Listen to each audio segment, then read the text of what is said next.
Welcome to the Cabral Concept, where board-certified naturopath and integrative health practitioner Dr. Stephen Cabral shares how he was diagnosed at the age of 17 with a life-altering illness and given no hope for recovery. It was only after studying and traveling all over the world did he discover how to combine ancient Ayurvedic healing practices with state-of-the-art naturopathic and functional medicine to fully rebalance the body and re-energize it with life. It's time to discover how to get well, lose weight, and finally feel alive again. And now, here's your host, Dr. Stephen Cabral.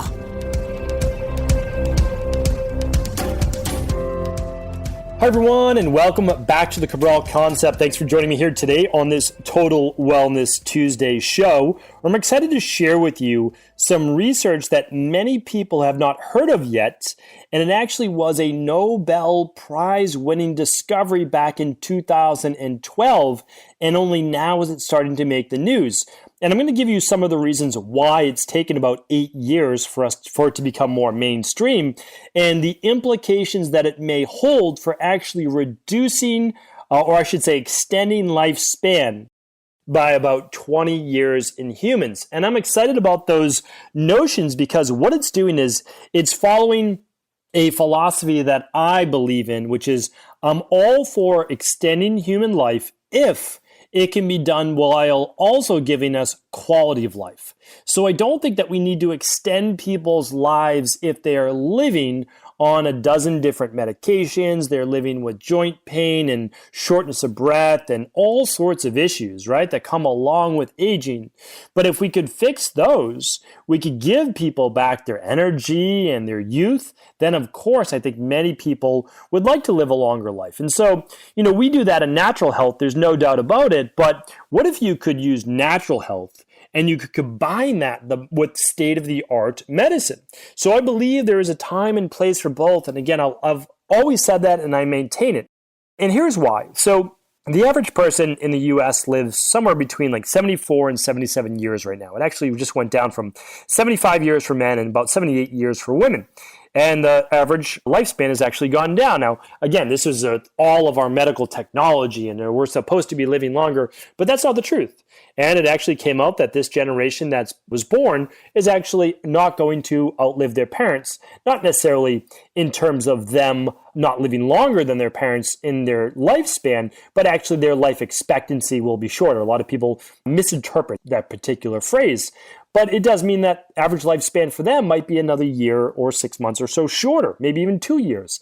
And this just shouldn't happen because now more than ever, we know now more than ever. But here's the issue, is that we begin to overlook what it's like to live in combination with the world around us and with nature.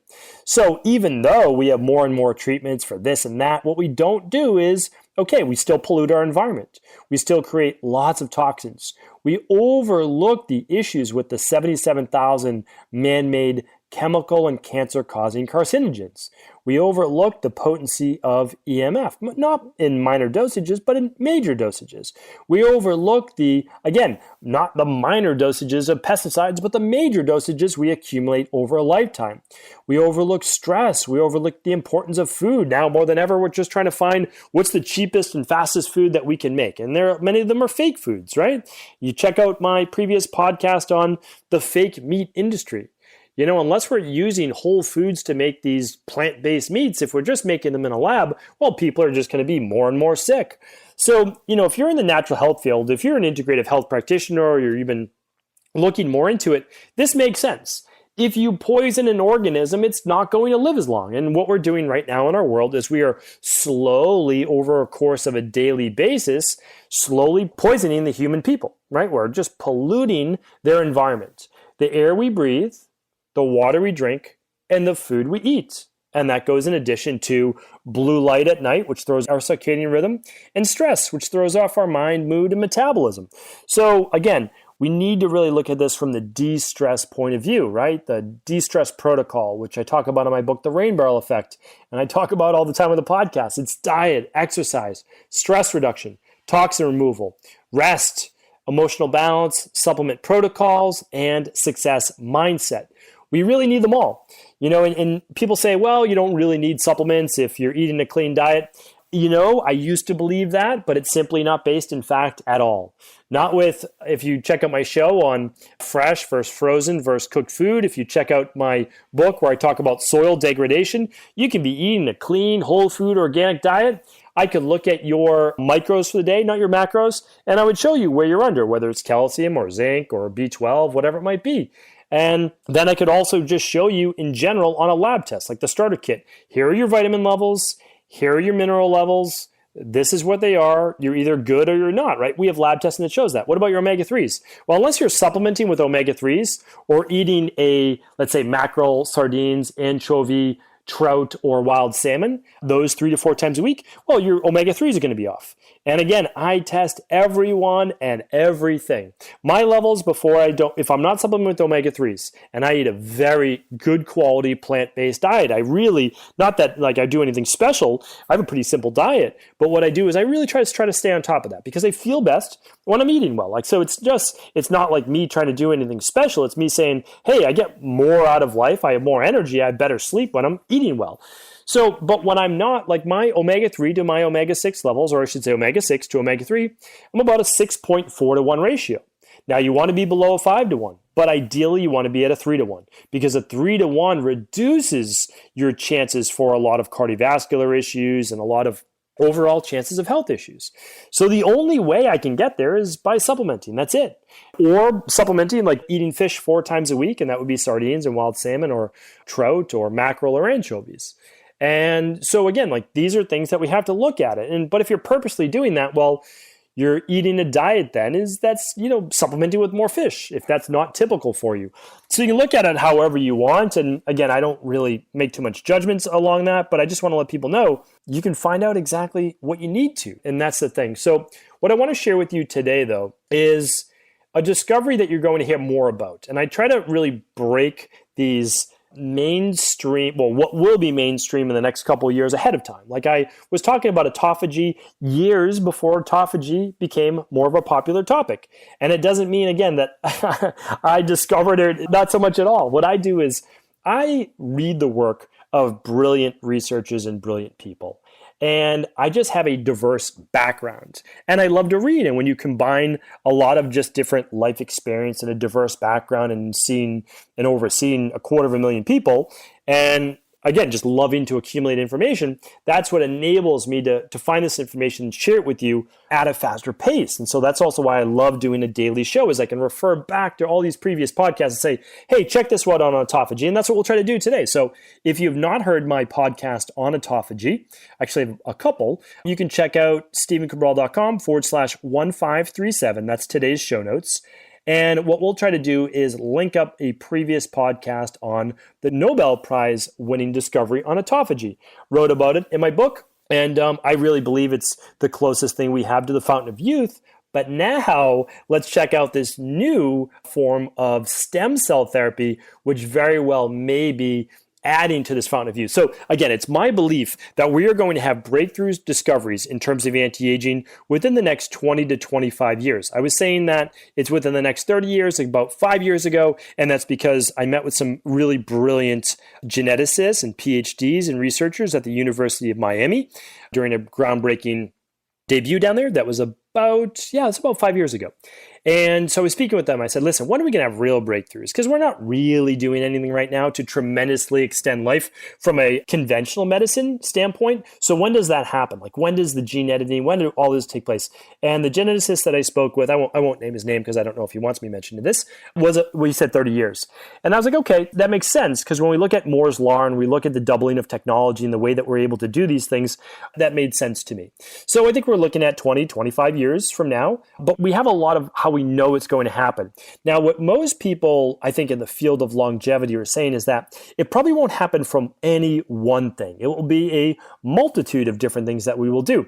So we have David Sinclair talking about mitochondria. We have him talking about, nicotinamide mononucleotide, resveratrol, all sorts of different things. And I think that's great. And, I think there is something to that as well. But really, what David's talking about too is having more of a plant-based diet, moving the body, exercising, getting his steps in, following a good, healthy living regimen. Again, a lot of what we talk about with the de-stress protocol. So we have to do that. And let me just I'll give you the exact discovery in just 1 second. I'm actually going to read it to you, and then I'm going to break it down to make sure that you really understand this, is that all of these discoveries, and I want to really drive this home, all of these studies, they basically assume, and they should, that you are doing the other things well. Because I don't know that they are going to overtake. They're going to certainly help, like a really poor diet and a lack of movement and all of that. They will help, like meaning intermittent fasting, which is how we kick into autophagy. It's going to help. It's going to help offset a lot. But imagine though, if you were actually eating the good nutrition, not every meal, but you were eating your good nutrition 9 out of 10 meals, that you were moving your body. I can't wait. I'm going to share this with you. I believe it is this coming Thursday, if not next Thursday, on just simple things that you can do as an anti-aging workout program that has been shown to expand and extend lifespan. Not difficult things. But again, if we're doing these things, the likelihood that we live to, I would say, late 80s is very high. Here's why. I just want to share this with you again. I would love you to check out, let me see if my team can do this. Episode 1537. If my team is listening to this, we're going to link up in a show on autophagy, but we're also going to link up my show on, the 13 basically causes of mortality and how the top 4 are essentially cause 75% of all the reasons why you will die, right? At a younger age, right? So, people, mortality is in the 60s through, let's say, 80s. Now, and we get that range. So we say, okay, 75 to 78 years old, or 74 to 77 years old. Now, but here's the thing. If you don't get heart disease and you don't get high blood pressure and stroke and you don't get type 2 diabetes, well, the likelihood skyrockets. I always say the wild card is cancer. And that's because cancer is affected by so many things. People are like looking for the cure for cancer. Listen, cancer is multifactorial. I'm glad that we're looking for the cure for it, but the thing is, it can come from pesticides, it can come from heavy metals, it can come from too much protein consumption, which raises IGF-1 levels. But it may not for some people. That's the thing. Some people could eat 200 grams of protein and they don't get any metastasis of tumors. So listen, it's multifactorial. It's not going to be one answer, and it's the wild card. But what we need to do is, we need to do the things that we know will potentially help with cancer to the best of our ability. De-stress. It's actually lowering stress, getting our sleep. It is exercising. It is eating more of a plant-based diet. We know these things help, at least to a degree, with cancer. Okay, so do those things, because if you do those things, the likelihood you will live to your, let's say, mid-80s, like an extra 10 years, is so much higher, right? So much higher. And if you're on medications right now, I'm not saying to stop your medications. I'm saying find out why you're on the medication. Now, you might say, well, I'm on the medication because I have Hashimoto's or rheumatoid arthritis. I have an autoimmune disease. Okay, but find out why you have the autoimmune issue. Literally go into your body, run labs, figure things out, because there's an answer. You can't say it's genetic. Trust me, you can't say that. I understand that you have a genetic code that allows for that expression. We all do. Why was that genetic code allowed to express itself? And if you find out that answer, you're going to be so much healthier. Because whatever caused the Hashimoto's or the autoimmune or the high cholesterol, the high blood pressure, it's going to cause other things as well. Sure, you're taking a medication to mask the symptoms, but trust me, whatever that imbalance is, it will express itself in another way, okay? So let's work on it no matter what is going on. Then, as we're working on that, one of the reasons I'm saying this is we need to keep ourselves healthier for another 20 years, okay? Give yourself another 20 years. Because if you do that, these type of treatments, they are here. They're actually using them in South America right now. I'm not going to say where. I'm not going to say the doctors that are doing them, because this is all experimental right now. But people are actually doing them, okay? I'm not going to name names. I'm not going to say what's going on. But there are always people where their countries are allowing them to do it, and they're at the forefront. And they actually seem to be getting great results. The problem is, we don't know how much is too much. We don't know if that means they'll get cancerous tumors in 5 years from now, right? So we don't actually know. And that's why, at least in a lot of countries, we try to have safe research studies. So let me share this discovery, or share the discovery with you right now. And it was, let me always give credit where credit's due. Okay, so Dr. Yamanaka won the Nobel Prize in 2012 for this anti-aging based discovery. And actually, it's funny because I named Dr. Osumi, I believe. Osumi, yes. And both of these Nobel Prize winners did their research out of Japan. So a lot of great discoveries, again, all around the world. And I mention that because the United States does not hold, all of the great discoveries here. So what Dr. Yamanaka essentially coined the term, they're called Yamanaka factors. And I want to read this to you. This is out of Stanford Medicine, okay? So Stanford University, Stanford Medicine. And it was titled this: Old human cells return to a more youthful and vigorous state after being induced to briefly express a panel of proteins involved in embryonic development. And again, this was done out of Stanford University School of Medicine. So I'm going to read it to you, and then I'm just going to give you the highlights, and then I'm going to tell you basically what it all means. So the researchers found that elderly mice regained youthful strength after their existing muscle stem cells were subjected to rejuvenating protein treatment and transplanted back into their bodies. The proteins known as Yamanaka factors are commonly used to transform an adult cell into what are known as induced pluripotent stem cells, or iPS cells. Induced pluripotent stem cells can become nearly any type of cell in the body, regardless of the cell from which they originated. They become important in regenerative medicine and drug discovery. Okay, let me stop there for a second. Tell you what that means in human speak in normal terms. So basically what they did was they will take skin cells. So they'll take skin cells from a human being, and what they essentially do is they decode them. They take away the essentially genetic memory of that cell. It's no longer a skin cell. They are turning it into an embryonic cell, a cell that can become anything that it essentially wants to become. And what they are doing then is they are then re-injecting them into the body. Now, we've done this two ways so far in research. And let's see. All right, I'll go on. I'll read a little bit more and then I'll break that down. When iPS cells are made from adult cells, they become both youthful and pluripotent. We've wondered for some time if it might be possible to simply rewind the aging clock without inducing pluripotency. Now we've found that by tightly controlling the duration of the exposure to these protein factors, we can promote rejuvenation in multiple human cell types. We are very excited about these findings. My colleagues and I have been pursuing the rejuvenation of tissues since the early 2000s. Very gratifying to see this success. And let's go on just a little further. They said this: during the process, the cells not only shed any memories of their previous identities, but they revert to a younger state. They accomplish this transformation by wiping their DNA clean of the molecular tags that not only differentiate, say, a skin cell from a heart muscle cell, but the other tags that accumulate as a cell ages. Recently, researchers have begun to wonder whether exposing the adult cells to Yamanaka proteins for days rather than weeks could trigger this youthful reversion without inducing full-on pluripotency. In fact, researchers at the Salk Institute of Biological Studies found in 2016 that briefly expressing the four Yamanaka factors in mice with a form of premature aging extended the animal's lifespan by about 20%. Pretty amazing. Okay, so let's stop there for a moment. So basically, we are taking human cells, not cells from embryos, and we are able to then, by we, I mean not me, by researchers doing this, are able to wipe those cells clean and take off the DNA essentially from that cell so that it's able to first start as a skin cell, but actually when put in the body or exposed to a particular cell, let's say in a petri dish here, that it actually begins to turn that cell back into its youthful form. That's at a base level.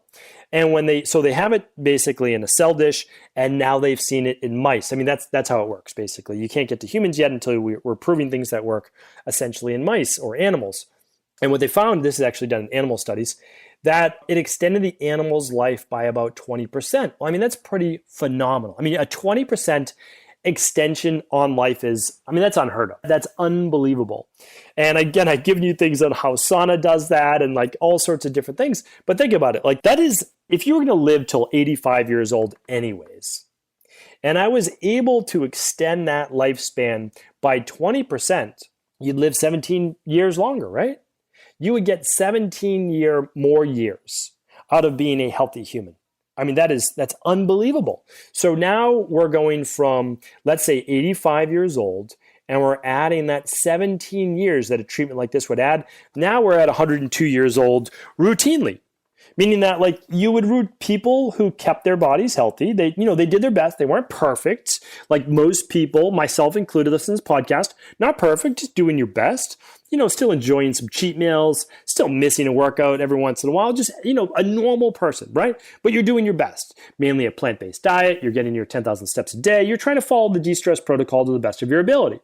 Well, if you do that, and we do find better treatments even for cancer, okay, now we are extending people's lives routinely to live 100 years old.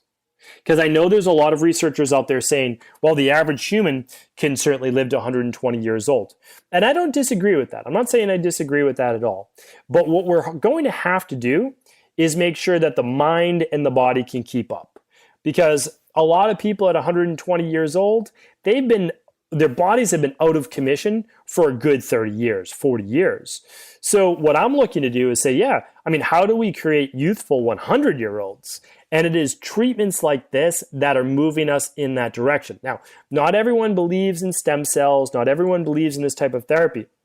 But I'll tell you right now, if you could get rid of your osteoarthritis, if you could get rid of your joint pain, if you could return to being able to do a lot of the things that you love to do, and this work for both the brain and the body, I just think it would be absolutely tremendous. And of course, it's always going to be optional, but for people to be able to rejuvenate joints without surgery, this has the potential to be able to do that. There are people, again, doing that right now, I know for sure, in Latin America, and potentially South America is a couple of places that I've heard. And they're doing stem cell therapy to rejuvenate instead of having knee replacements or a rotator cuff or whatever it might be.